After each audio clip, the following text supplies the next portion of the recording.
Coming up on this episode of Nintendo Cartridge Society, we go splitsies on a gift for Dr. Mario's retirement party. It's dangerous to go alone, so the Nintendo Cartridge Society goes with you.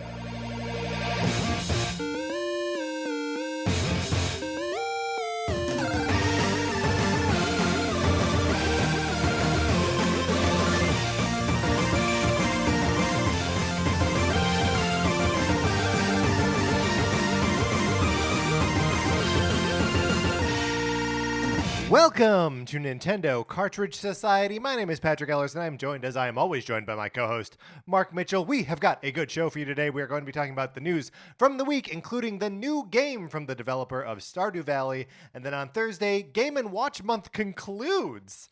But Mark, in the meantime, how you doing? I'm doing great, Patrick. Happy almost Halloween. Thank you. Happy almost Halloween to you as well. Any big Halloween plans? Can I ask, what are you dressing up as this year? No costume this year. I haven't. I honestly, I'm trying to remember the last time I wore a costume. It's been a while. I never really liked growing up. I never loved dressing up for Halloween. I always felt, for whatever reason, strange pressure to have a good costume. Yeah, pressure that I'm sure was applied only to myself by myself. You know what I mean? You're saying you felt this as a kid? Yeah. Because I remember feeling after moving to LA where I was like, oh, I like the friend groups or the people that I am near take it seriously. I feel like, especially just in any in the comedy community, it was like that where people were wearing costumes, where it's a big deal. And I'm just I can't. I just don't have the bandwidth for it. I don't care. I don't want to spend money on it. You know what I mean? Never really liked it as a kid, and so that sort of anxiety that goes around it has always followed me through the years. And we're being big bummers about this. Well, happy Halloween, anyways. Yes, indeed. Eat a little too much candy, it'll be all right. Speaking of things that we can be huge bummers about, my copy of Sonic Forces for the Nintendo Switch. Would you like to borrow it? You can certainly try. All you gotta do is email us at nintendocartridgesociety@gmail.com and give us a mailing address where I can send you my copy of this Nintendo Switch game that you play for as long as you want. You send it back. It doesn't cost you anything. You also don't have to play it while it's in your possession. You can just admire it or spit at it. Maybe don't spit on it. But I guess we wouldn't really know if you spit on it. And then wiped it off, you mean? I don't want anyone mailing loogies back to me is what I'm saying. I think that's fair. I don't think that's unreasonable. I think that is fair. Mm-hmm.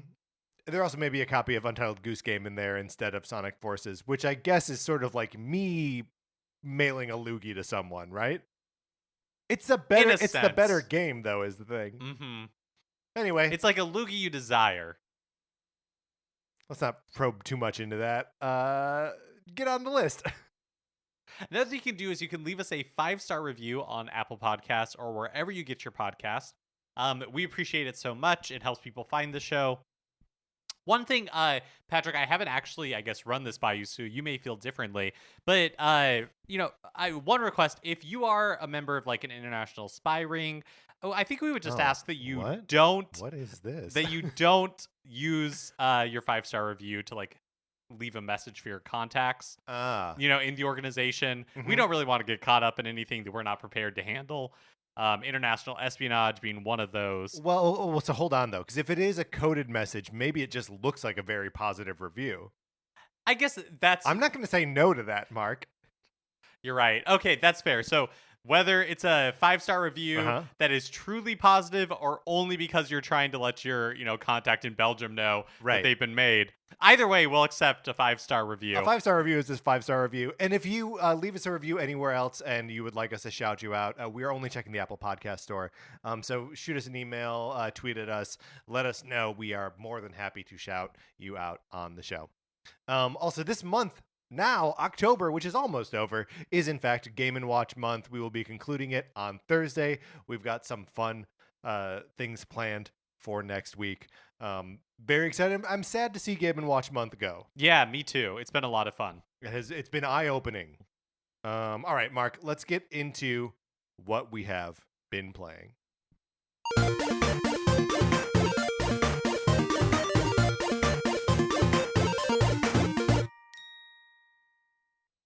I beat Metroid Dread last week, right? We talked about it on last week's news episode. But I picked it up again this last weekend because I was like, I'd like to try to beat it more quickly, right? Because the game has these thresholds, right? That if you beat it in under 8 hours, you get one set of like rewards at the end, and if you beat it under 4 hours, they're even more. Wow. And so I was like, my first time through, it was almost 9 hours, and I was like, okay, well, I can do better than that. And I was really cruising along this weekend, right? Like I was like, oh my god, I'm making such good time. I've already got the phase dash or whatever it's called. That's not what it's called, but that thing that lets you dash around. And I was just like, yeah, I'm gonna do it. I'm gonna get there in under 4. Mark, I gotta tell you, I'm at 3 hours and 58 minutes and 20 seconds, Ooh. and there's no way I'm gonna finish it in the next minute 40. But I'm that does mean that I will clear it in under 8. And like going back through it for like the second time and just being more sort of like aware of what the world asks of you, being more aware of like Samus's movement capabilities, and also just like knowing what dead ends are in fact dead ends. I'm finding the game much quicker and just like more action packed this time. That's I'm really awesome. enjoying it. Have you been playing on hard? No, Or just I doing have on not yeah. yet. So I have also been playing Metroid Dread. Last week I still have not beat the final boss. I haven't really attempted the final boss. I did it once, I think like once or twice early in the week, and then I kind of set it aside. But listener Alana encouraged me to go back and try to get some of like the power ups that I had missed to just be a little more Yeah. like stocked up when Mhm. I go to try to beat that final boss again. And so I have been going back and doing that, but I have more of like missiles and other things like that. So I do feel like I'm in a better place. Uh but I also have realized like there's a lot of depth in the Samus's movement that I had not really like been playing with, Uh-huh. and that I am not skilled at currently. And in order to get some of the items that I had missed, you need to be like really skilled with like the shine spark and stuff. Yeah, Like being it's able all to about like running without like running into something. yeah, so you can like something that I didn't realize is you can shine spark and then but you don't have to exhaust it, right? If you like shine Yeah. spark and then like stop shine sparking, you can maintain. You're still like charged up. Yeah, you're still charged up, and so you can do it multiple times. And that is a move that is beyond me. Like and I'm just finding it frustrating to try to like achieve some of these. Like I spent like half an hour trying to do it on one of it, and it's just like, all right, I'm just not going to get this like missile plus upgrade. Like it's just not going to happen. Yeah. And so I think I'm at the point where I just want to go back and try that final boss again. But I have really loved my time with Metroid Dread. But I am, just like I was talking about last week, itching to get back to Skyward Sword. And so I don't know how much more I'm going to like try. I don't know how much more time I'm going to put into like beating Metroid Dread as making that like my primary gaming focus. Yeah. I think it might just become something that I'll give it a good college try, and if I am not able to beat that final boss sometime this week, I'll probably just set it aside for a little bit and come back to it in the future. I bet with the additional power ups that do you have more energy tanks? I do have more energy tanks. I feel like I am gonna do a little bit more exploring because I think earlier in some of the earlier areas, there's some energy tanks and some other things that are like lower hanging fruit that I could probably go back and get now that aren't as involved. And so, because I feel like energy tanks are like, if I can get more energy tanks, I think I'll be fine. Right. You know what I mean? Right, like the missiles and other stuff, I'm not as concerned about. Just going in with a little more health would be good. But the other stuff, and we're tiptoeing around it, right? Because it maybe is like a little bit of a spoiler that the. Yeah, I don't Maybe know. it's not. I don't really know. I feel like this will be our last week tiptoeing around like Yes, there we go. the weapons that you get, like that kind of stuff. This will be the last time. And then next week we'll start talking about it. I guess we won't really necessarily like openly spoil the last boss or anything. At this point. But But it's there's so much we're not spoiling at this point. yeah. Yeah, okay. Well, then maybe we just move on from Metroid Dread talk. I had friends over yesterday, and we played Super Mario Party. I know the new Mario Party, which is called Mario Party Superstars, which is confusing because now like the super is back in the title, but now it's at the end instead of at the beginning. Anyway, we I forgot how much fun it is to play Super Mario Party in a room with 4 people, and doing the like co-op river rafting mode, which is just the best. I'm positive it's not returning in this new one. It may never be in a Mario Party again, but man, what a great mode. Just to like have something that everyone can like work together on, and like you're doing a lot of like shouting to coordinate, and I don't know, it's a great in the room feeling. Yeah, I feel like Super Mario Party is one of those games where at this point online it should just be table stakes for this kind of stuff. Yeah. But on the other hand, you're like, yeah, but like a Mario Party game shines when everybody's in the same room playing it. Yeah, well, and it's almost like what I know that like the new game is like fully online, and that's like part of its selling point is like play Mario Party online with your friends. Um, but like, is that what I want out of Mario Party? Like to know that there's someone 2,000 miles away who's also having like kind of a fun. No, I want to like be in the room. I want someone to like kind of elbow me a little bit as we're like getting competitive or whatever. Um, yeah, I don't know. It'll be interesting to see how that game is received. I've also been putting a little bit more time into the Game and Watch Gallery games. There are a few games that keep like pulling me back that Yeah. I want to keep spending a little bit more time in. I'm still really enjoying Helmet, even though slight debug. Sad to say, I did make a mistake. It is it makes sense that in Helmet it is not a Yoshi that is tossing mines Right. and It's hammers a at Koopa you. Paratroopa. It's a Koopa Paratroopa. Right. And I don't know, like I think it's funny that somewhere in your head you were like, "Oh yeah, the Yoshis can be enemies too," because you thought that the Yoshis were after the eggs in Yeah, Egg. that's right. Yeah, Yeah. I don't know why. For whatever reason, I I blame it on the like medical procedure prep I was doing. Yeah, sure. Okay, Low fair blood enough. sugar, just like staring at these things, being like, that can be a Yoshi. Everything can be a Everything could Yoshi. be a Yoshi. All right, Mark, that's what we've been playing this week. Let's get into the new releases and what might be a Yoshi next week.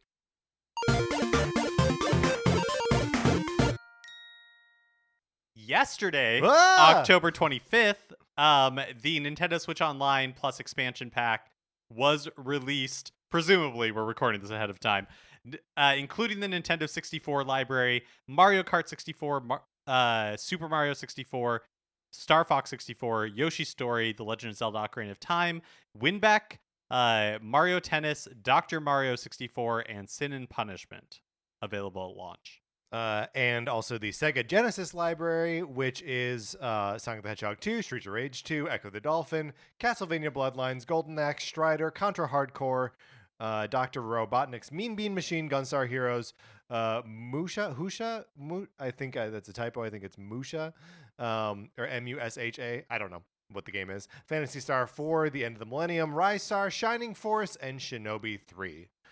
Which is a lot of games coming to the service, all sort of at once. Yeah, I'm looking forward to those Nintendo 64 games. I am as well, and I'm excited to figure out what we're going to do to like sort of celebrate them on this show. But I'm also like, Echo the Dolphin is a game that I've always like been sort of interested in, but never actually played. Like, I think there may be some fun to be had in these Genesis games. The Echo the Dolphin, I remember like being in the first area, which is very small. There's not a lot going on, like a ton, but I never really understood that game. And so that is interesting to me. I'm also kind of interested in Sonic the Hedgehog 2. I never played a lot of Sonic games. I didn't own a Genesis growing up, but I loved Sonic Mania. Kind of finally like understood how Sonic works and how it like is a very different experience from Mario. And so, Sonic the Hedgehog 2 is supposed to be an amazing game. So I am interested in checking that one out as well. Let's see what else is on there. Golden Axe, no. Yeah, I mean it's I'm excited for this service to launch. I always like having a new Nintendo Switch Online library to organize. I'm a fan of prioritizing games I will actually play and shunning games that I'll never touch. But I'm also like I know Sin and Punishment has been available on like the Wii and stuff, but I've never actually gone back to check it out. Mm-hmm. So it is a curiosity of mine, and I'm going to satisfy that curiosity. Also, Nintendo published a FAQ for the Nintendo Switch Online Plus expansion pack, and they mentioned a couple of things that I can't remember if we knew for sure or if they were confirmed or anything like that. So one of them, which I know that Nintendo had mentioned, is that they'll continue to add games to all 4 Nintendo Switch Online libraries. So Including Genesis. yeah, that's right. So the NES, the SNES, the Nintendo 64, and the Sega Genesis.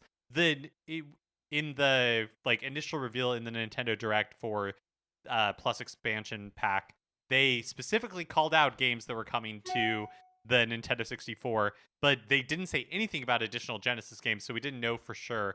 But yes, so there will be new Genesis games. They haven't said what those will be, but we know that there will be some in the future.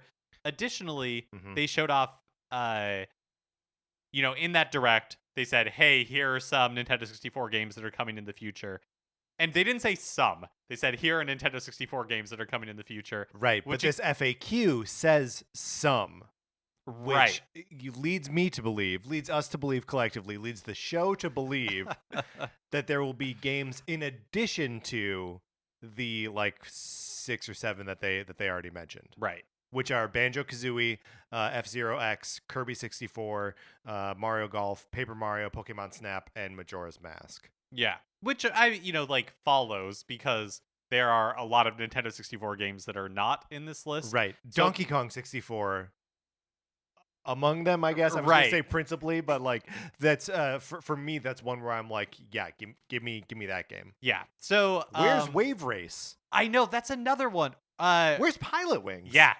Both of those Yeah. feel like huge omissions that would be great to see on here someday. Yeah. In other new releases, so today, October 26th, Stubbs the Zombie in Rebel Without a Pulse is released on Switch. Marvel's Guardians of the Galaxy Cloud version is available on the Switch eShop.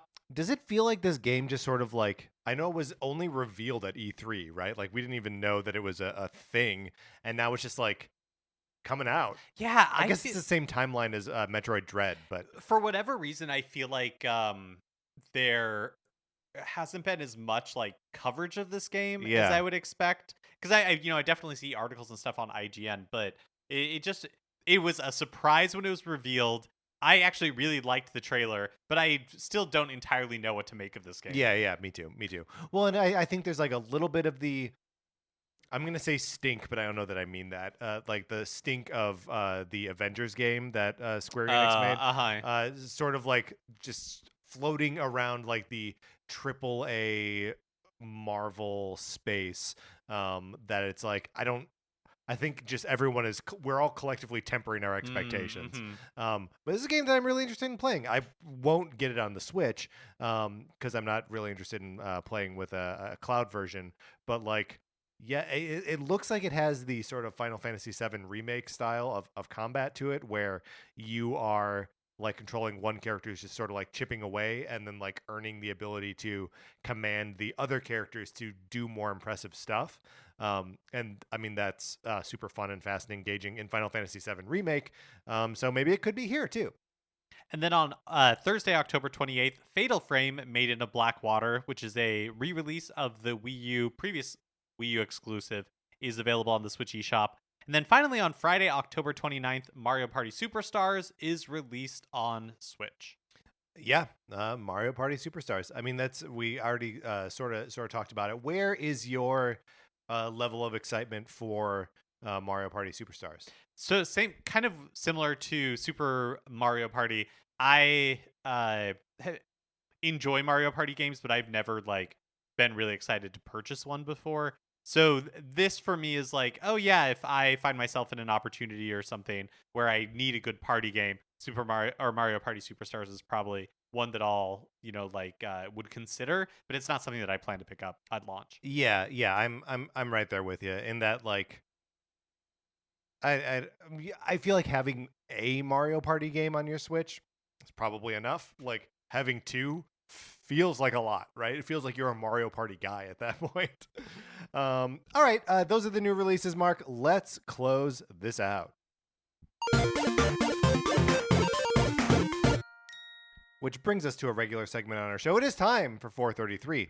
In 1952, American composer John Cage wrote a piece called 433, wherein a performer or group of performers didn't play their instruments for 4 minutes and 33 seconds. For the purposes of this show, our instruments are talking about Nintendo. So, for the duration of one performance, 433, Mark and I will talk about something not at all Nintendo related, thus fulfilling the contract of the piece. Mark, we were asked to continue our conversation about the flavors of LaCroix. We are just reviewing the core flavors, kind of just giving a simple thumbs up, simple thumbs down. And I believe the last thing that we were talking about was the pamplemousse flavor, which is like the grapefruit. And I don't remember if we got to weigh in on it or not. No, I think as we started to talk about it, that's when the applause happened. Got it. I feel like pamplemousse is I think it's the first one like I was introduced to. So I think of it as like the LaCroix flavor. That's funny. I feel like I came into it late, or like I feel like I spent so much time in the lemon lime plain, and then it was like pamplemousse. It's a funny word. What are we, French? But I love it. It's so like yeah, you're right. Like it feels like the now. But it was not an early experience for me. So thumbs up for me. Thumbs up for me too. Next up, coconut. I've never had it. I don't think I've ever had it either. I gotta say, just looking at the can and seeing the amount of like brown that's on the can, a little off-putting. I'm hesitant. Yeah, I in general, I am not the biggest like coconut flavor fan. Mm-hmm. So did you go through the coconut water phase with everyone? No, I think it's super gross. You passed on. Yeah, I remember like messing around with it a little bit when it was like a big deal, and then like not.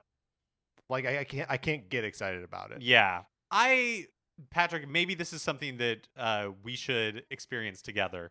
The coconut. We should try it, because what if it's really good? What if we're letting life pass us by? Yeah. Okay, but that's the same. You could apply that to anything. I guess anything could I be guess good we need to be a little tried. more like Jim Carrey and Yes Man. And how's that? What happens in that movie? He says yes to everything. Oh, okay. I think you know what happens in the movie. You're right. Yes You got Man. me. Passion fruit. I don't know. I've had it. Thumbs up. Thumbs up. Okay. Does it taste effectively like passion fruit, or is none just of these taste like? Well, like the lemon tastes like lemon. Okay, you got me. You got me. That's all I ever want is to get you. Mango. I haven't had this one. I've had the mango. I don't. Mango is such a strong flavor, right? And it's one of those where like there is the sort of agreed upon. This is what like mango flavoring is, and this is what an actual mango tastes like. And I feel like the LaCroix mango achieves neither. Ooh, okay. So I'm gonna give it a thumbs down. Got it. Apricot. I haven't had this row is kind of a wash for me. Yeah, I've not had this one. Just trying to imagine it though. I'm not excited about it. Apricot's like a dried fruit, right? Or they're fresh apricots? Yeah. Okay. I mean, in order for there to be dried ones. Well, right, yes, of course. But yes, you can buy an apricot in the store. Like you don't have fresh raisins, they're grapes. Yes. An Prunes apricot or could plums. Yes. An apricot, you can buy fresh apricots. Okay. Tangerine. Oh, thumbs up, like it. It is another just like riff on the citrus. Yeah, right? totally. So, totally fine. Key lime. Yes. I will give a thumbs up to Key lime. Did you say King lime? Oops. I'm going to give a thumbs down to key lime. Kind of because when I want lime, I just want the lime. Mm-hmm. And I understand it's like a different-ish fruit.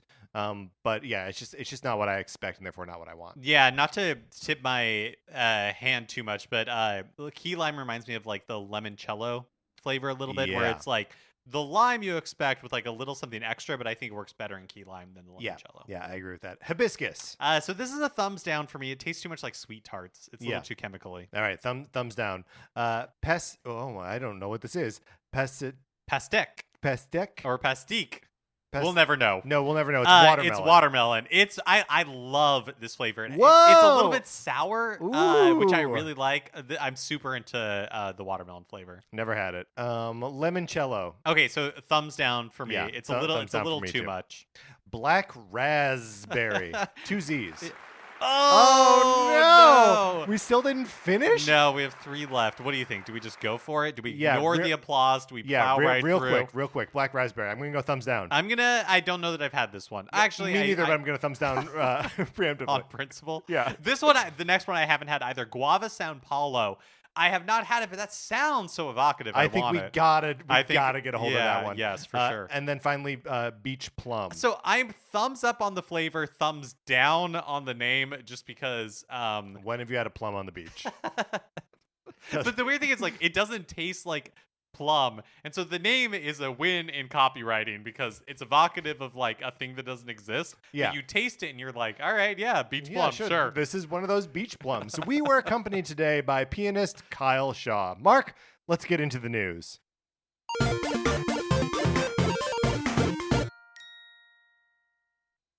So I would say after much anticipation, Concerned Yes. Ape, the developer of Stardew Valley, has revealed their next game project, and it is the Haunted Chocolatier. Boy, do I love that. What a great name. What an amazing name. Haunted Chocolatier. I love it so much. Concerned Ape is one person who developed the entirety of Stardew Valley and is developing the entirety of Haunted Chocolatier by themselves. So there's no release date, no even hint of a release date. My guess is it is still a few years off. Yeah. But Well, because Stardew Valley has received support for a long time. Like, didn't multiplayer come to it just like within the last like year or year? two. Yeah. For sure. It has gotten a lot of free updates. I am so excited for this. I loved Stardew Valley. It is probably one of my favorite games of all time. Yeah. Definitely one of my favorite games that I've played on Switch. The early gameplay video, like the trailer that was shown off, shows that it doesn't seem all that different from Stardew Valley. No. It retains the same sort of art style. It looks like it is also like resource gathering and management, but just in a new world, which is really, I think is such a great idea. Like, I feel like we have a lot of farm simulators, but I don't necessarily know that we've seen, or at least that I'm not aware and I have not played, of a lot of games that take those same sort of like ideas and that same sort of like comforting setting and putting it into just a different scenario. Yeah, I mean, and there is obviously something very, like you say, comforting about like the sort of everything takes place in a village or like a single town, and you're just sort of like gathering resources and getting to know people within that context. Like it's interesting that Harvest Moon is sort of the progenitor of like that sort of idea, and so like farming has just been attached to it. So now we associate like, oh yeah, a game where you live in a village is also probably a farming game, right? And like Animal Crossing does it with like nothing, where like you just live in the village. But yeah, why not have a game where you make chocolate and like make candy and stuff? That's cool. Yeah. And, you know, maybe I'm sure there's more going on than just what we saw. No, just making chocolate brief trailer. This seems like there's maybe a little more sci-fi stuff going on. You travel to like worlds via paintings, things like that. Mario 64 style. The music was amazing in the trailer. Again, no release date, but boy, am I excited for this whenever it happens. Like I said, I loved Stardew Valley. I'm always, especially with all of the updates, I'm always tempted to go back and like start a new playthrough. But part of me is like, maybe I should just wait until Haunted Chocolatier comes out. We have no idea when that's going to be, though, Mark. I feel like Concerned Ape and Stardew Valley is to you like Yacht Club and Shovel Knight is to me. Yeah. Right? That we both have these like these pet indie studios and game series that we just like absolutely love, and whatever they do next, like we're just there for it. And they're wildly different like genres of games, but like there's something very I don't know, just like pleasing about that like you've got that and I've got the other one. Yeah, that is really nice. Advance Wars 1 and 2 reboot camps has been delayed to spring 2022. The remake like collection was originally supposed to release December 3rd, but we haven't heard or seen anything of the game Yeah. since E3 where it was announced, which is a little weird with it being not that far away, but now we know why. Right. It has been delayed to 2022 now. That's a really good point. I hadn't really considered that like Nintendo is usually very good about like teasing out their upcoming releases with just like little videos and just like other information about them. But yeah, since E3 we haven't really heard Yeah, it just kind of about it. disappeared. Yeah. And so this is one that I'm looking forward to. I'm kind of glad that it got pushed to next year. Again, I feel like I have such like a immediate. I of course have a like long-term backlog of games, Right. but my like immediate backlog feels a little bit like a log jam. Yeah. And so it's nice to not Backlog jam. It's nice to not have this like on the immediate horizon. Yeah. Because I'm fine if there is no, like Nintendo game in December that I feel like I need to pick up. So that way I can spend some time in the holidays, finishing Skyward Sword or finally beating Metroid Dread or actually playing Dragon Quest XI's Echoes of the Elusive Age Definitive Edition for the I Nintendo will believe Switch. that when I see that, Mark. Yeah, I'm also kind of content to let this one be kicked into next year. It did make me seriously think about going back to the originals because I have them both 1 and 2 on the Wii U Virtual Console for the Game Boy Advance. Because like that's a fun genre to like dig into, especially like over a break like this was going to be like sort of over Christmas, maybe a little like travel built in there or something, but I can't travel with the Wii U, so what am I talking about? Yeah, I mean always a little bit of a bummer when a game doesn't come out when you want it to, but I would rather it be good. So Masahiro Sakurai explained a little bit more about the process of getting Sora into Smash Bros. Ultimate in his latest column for the Japanese gaming magazine Famitsu. This is as translated by Nintendo Everything, saying, quote, "One day the opportunity appeared. I happened to meet a Disney rep at an awards ceremony, and as I began explaining to him how we'd like to add Sora to the game, he told me that Disney thought it would be a great idea too." What? Of course, that wasn't something that could be decided there and then. The higher-ups might have different ideas. What followed was long conversations between Nintendo, Square Enix, and Disney, and in the end, we were given the go-ahead. We had our 6th fighter for Fighters Pass Volume 2. Truth be told, Fighter Pass Volume 2 was only supposed to have 5 characters like the first pass. Deciding on which fighters would be included happened early, so we delayed Sora in anticipation that he would make it later on. Preparation continued before we were sure it would actually go ahead, and our efforts ultimately got Sora a spot on the roster. What is going on? Why is Masahiro Sakurai running into a Disney rep at an awards ceremony? And that's how this gets started? Like, what? No one is proceeding with intention. Like, you want Sora in the game, start the conversation with Disney. Yeah, but maybe it's one of those things where like we think that it's really easy for somebody in Nintendo to just like pick up the phone and like call somebody at Disney, but 1-800 Disney.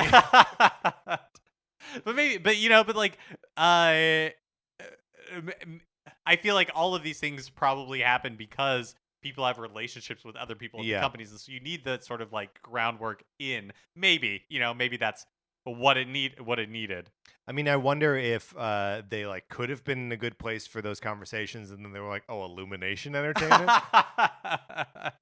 I don't know, guys. Or maybe it was one of those things where like they both, were really interested, but they were both, nervous about talking to the other one. Oh, sure. So they were like, "No, I'm not going to bring it up because they're going to say no."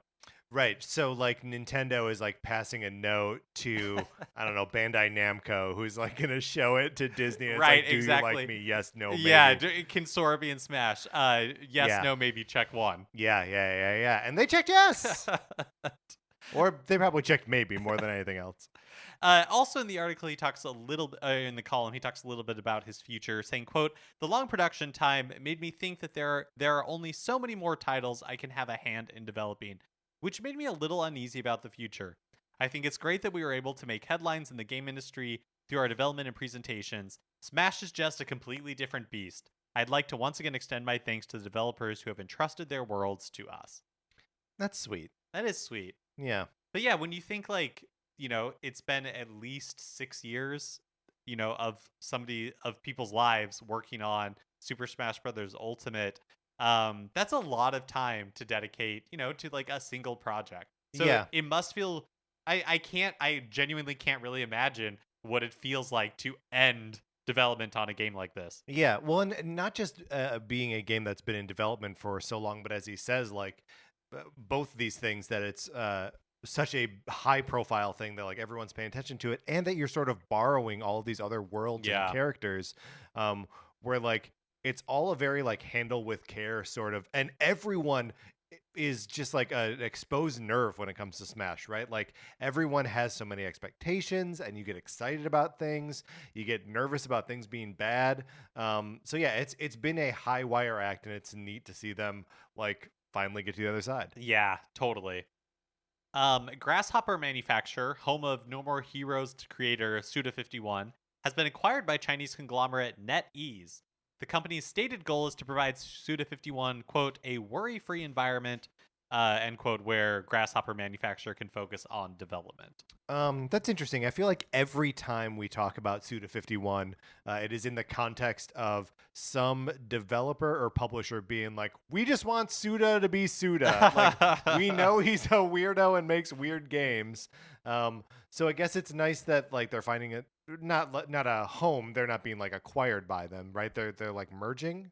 Well, I mean, NetEase is enormous. Okay, Like, okay. NetEase is this enormous conglomerate, and their gaming division is very large as well. And I think has been on a bit of an acquisition spree, Oh. but also they are like the development company that's behind Diablo Immortal. Like they're very Oh, okay. large. And so, no, I think this is definitely like They're just NetEase getting like acquiring them and swallowed up. adding Okay. them to their stable of studios. But yeah, I mean, I don't know what to expect from this, right? I think they said that like they are hoping to have 3 games from Grasshopper Manufacture in the next decade. But like, does Studio 51 want a bigger budget? Like, does he need bigger budget, or is there plan to give him like the same sort of like this restrictions, similar money, and then it's just kind of like go nuts? Yeah, it's weird because like he does seem to have a budget range that he like functions well within, and like maybe having a bigger budget like frees him up, but also maybe it like breaks his creative process. Like who knows? Yeah, I don't know. I feel like for as long as I've been aware of Suda51, he's always played in that like his games a space of my games are really strange, Yeah. and so they have like a limited budget because they have such a niche audience. And so I don't know if that's like out of necessity or if that's like what he has desired, because I feel like especially with Grasshopper Manufacture, it's kind of like a platinum situation where you are such at the mercy of whatever publisher is willing to fund your next game. So maybe having a little bit more stability would be good. Yeah. I mean, I also wonder if like, it's always been a, like you say, like a niche interest, right? That there are Grasshopper fans and Suda51 fans. But sort of as an outcropping of that, there are No More Heroes fans, which is obviously bigger because like it's a brand name, right? You don't have to know the name of a company or the name of a specific developer who's got a number in his name, like, right? You're just knowing No More Heroes as a franchise. And I wonder how big that has become, like if that is something that can sort of buoy the rest of the studio, just having this big name attached to it. Like, I'm just curious what like the next thing out of Grasshopper will be, and like how big it could get. Yeah, and does this mean that like No More Heroes as a series is on pause while he said it was over, remember? Oh, right. Oh, that's right. But I mean, I don't trust that at all. Like It's over for now because he doesn't have like a contract to make another one. Right. When someone says like, "Hey, let's get a new No More Heroes," and here's how we pay for it, then you make another one. Bandai Namco is celebrating 5 million downloads of Pac-Man 99 with a new free theme. Players can download a Namco Classic 7 theme now. Have you been back into Pac-Man 99? No, I think not since it released. Yeah, me neither. They've added all these free themes, and occasionally we're reporting on them here, but it's also there. It happens frequently enough that we don't really mention it Right. all the time, and it makes me want to like go back in, like nab all those things and play Pac-Man looking a little different. I liked Pac-Man 99. Yeah, I don't know me why I too. didn't go back. Yeah. Finally, a reminder that Dr. Mario World is shutting down on November 1st. I guess this might also serve as a reminder that Dr. Mario World is a game that exists, but only for a few more precious days now. So enjoy Dr. Goomba Tower while you can, because I have a feeling in, like 25 years when Dr. Goomba Tower is brought back for like Mario Party or something, Right. we'll all be celebrating because we'll all remember the Halcyon days that Dr. Goomba Tower. Halcyon? Yeah. Yeah, okay. That Dr. Goomba Tower was in our lives. At this point, I do just want to like revisit our list of the rankings of the doctors in Dr. Mario World, because you mentioned Dr. Goomba Tower, hilarious. It's Goombas in a doctor's coat, evidently like doing medical things, which is a scary prospect. But our top 3 doctors were. And we can do this now, right? It's normally I feel like we sort of like danced around like who our tops were, as to like make people go back and listen to the episode. But like, look, force them back. But look, Dr. Mario now is Dr. Mario World is no longer an ongoing concern. Therefore, the episode can no longer be an ongoing concern. So our top 3, and I just want to review these because I think we were just dead on here. Our number 1, no, we'll start at number 3. Our number 3 was Dr. Baby Wario. And I believe he was there because the concept of a doctor who is a baby who is Wario is just so many times folding upon itself in levels of bizarreness that we can't but celebrate it. Absolutely. Also, he's got like a magnet that's like a pill magnet or something. I want Dr. Baby Wario to come back in something. Yeah. I don't care what. Totally.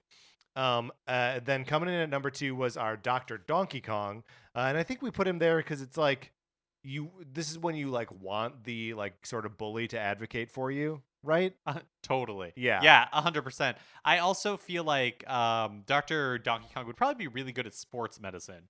Yeah. Do you know what I definitely, mean? Yeah. You have like a shoulder dislocated, and he's just going to pop that right in, no questions asked. Right. Well, and so like, do you trust him also for the physical therapy part of it, or I think does he maybe do. push you a little too hard? I think he pushes you hard, but that's how you get better, right? Yeah, that's a great point. Also, I bet he's had most of those injuries before. Oh, for sure. So he's like, oh yeah, no, my whole arm was shattered, and now look at me. And so you can use him as like, a point of inspiration. And our number 1 is just Dr. Daisy, which I think is warrants no explanation. Just right? good medicine. Just good medicine. Someone you can trust. Well, rest in peace, Dr. Mario World. I hadn't played it since like the week it came out. No, I thought it was a terrible game that I did not enjoy. Yeah. Is that the first Nintendo mobile game to get shut down? Yeah. Because like... Yeah, I think everything. I mean, yeah, it will be for sure. That like completely gone because Dragalia Lost, still going strong, still going. Well, still going. Right, has had like its team reduced, and so is going forward not going to be releasing very many updates, but still exists. I think Dr. Mario World is the first one that's getting the cord pulled. I mean, I guess, well, there's no... I feel like the reason that the cord hasn't been pulled on Super Mario Run is that there is no cord to be pulled. Like, it's just the content that exists. Yeah, You know what I mean? Mm-hmm. Did I say Super Mario Run or did I say Super Mario World? What did I say? You said Run. I said Run? I did it right? Uh-huh. All right, Mark, let's close this out while I said something right.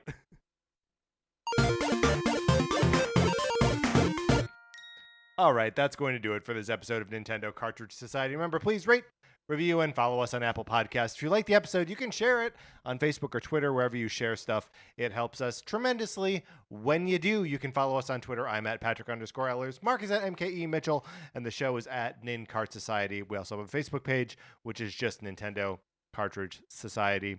Olivia Duncan made our logo. Our theme music is provided by 8-Bit Betty. You can get more of his music by going to 8bitbetty.com or by listening right now. For my co-host, Mark Mitchell, this is Patrick Eller saying thank you for listening.